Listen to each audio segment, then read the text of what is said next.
Olá! Hoje a gente vai mergulhar em uma das ferramentas mentais mais poderosas que existem, que é a capacidade de mudar a história que contamos para nós mesmos sobre as coisas que acontecem na nossa vida. Exatamente sobre isso essa nossa análise, ressignificação. Para a gente começar, vamos fazer uma reflexão. Quando alguma coisa dá errado, qual é a primeira história que a nossa mente conta? É um momento assim crucial, sabe? Porque essa narrativa interna pode acabar definindo tudo o que acontece depois. Seu familiar, né? Essa voz interna, ela é muito rápida, super autoritária e, na maioria das vezes, catastrófica. Ela simplesmente aparece, sem ser convidada, e toma conta de tudo. É exatamente esse o problema que a gente vai aprender a resolver. Ok, vamos entender de onde isso vem. Essa narrativa negativa não é de forma alguma uma falha de caráter. Na verdade, é uma função automática do nosso cérebro. E aqui está a raiz de tudo. Nosso cérebro evoluiu para uma coisa: identificar ameaças e garantir a sobrevivência.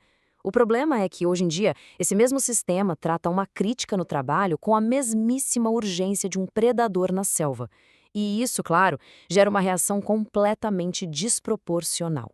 Mas aqui vem a virada de chave. Se essa história é uma construção da mente, isso quer dizer que nós podemos reconstruir essa história. E é exatamente aqui que entra o poder da ressignificação. Essa é a ideia central, o coração de tudo. Um evento, por si só, é neutro. Uma demissão, um feedback negativo, são só fatos. Somos nós que damos o significado, que escolhemos a lente pela qual vamos olhar. Vai ser a do fracasso ou vai ser da oportunidade? Então, tá. O que é ressignificar de fato? Bom, é um processo ativo, intencional, é olhar para aquela interpretação automática que nos paralisa e escolher de forma consciente uma outra, uma que fortaleça, mas sem nunca deixar de ser honesta com os fatos.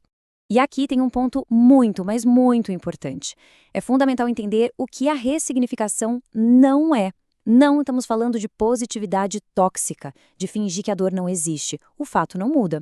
A dor pode ser muito real. O que muda é a narrativa que a gente constrói em volta daquele fato. Certo, mas como fazer isso na prática? Esse processo todo pode ser dividido em 3 camadas, sabe? Indo do mais superficial ao mais profundo.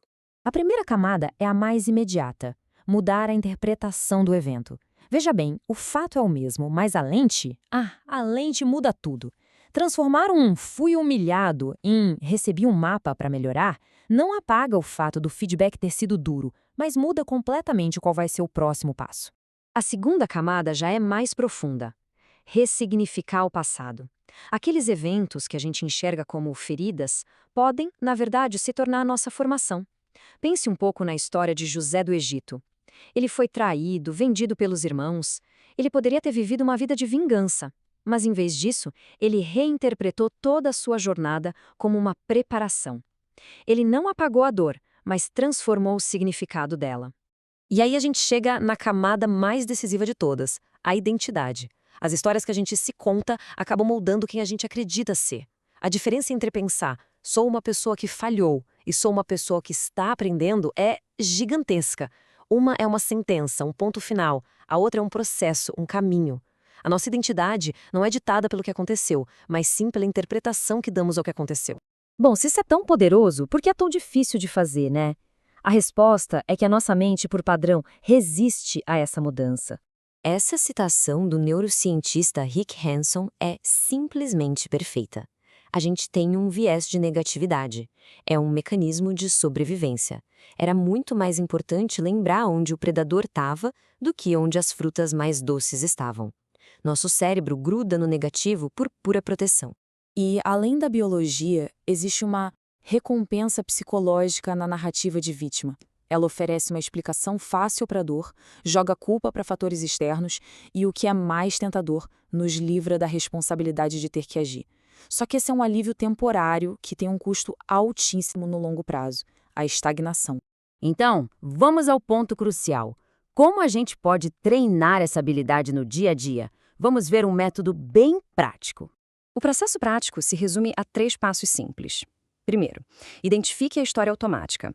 O que a mente está gritando? Segundo, separe o fato da interpretação. É nesse pequeno espaço entre os dois que mora o nosso poder de escolha. E terceiro, construa ativamente uma nova lente, uma perspectiva que impulsione para frente. Ressignificar nos dá o poder de editar nosso passado e construir um futuro diferente. Mas e no calor do momento, quando a emoção toma conta e não há tempo para refletir? Mudar a narrativa é o primeiro passo. O próximo é aprender a gerenciar a resposta em tempo real. Mas isso já é assunto para outra análise. Por enquanto, a pergunta que fica é: qual história vai ser escolhida a partir de agora?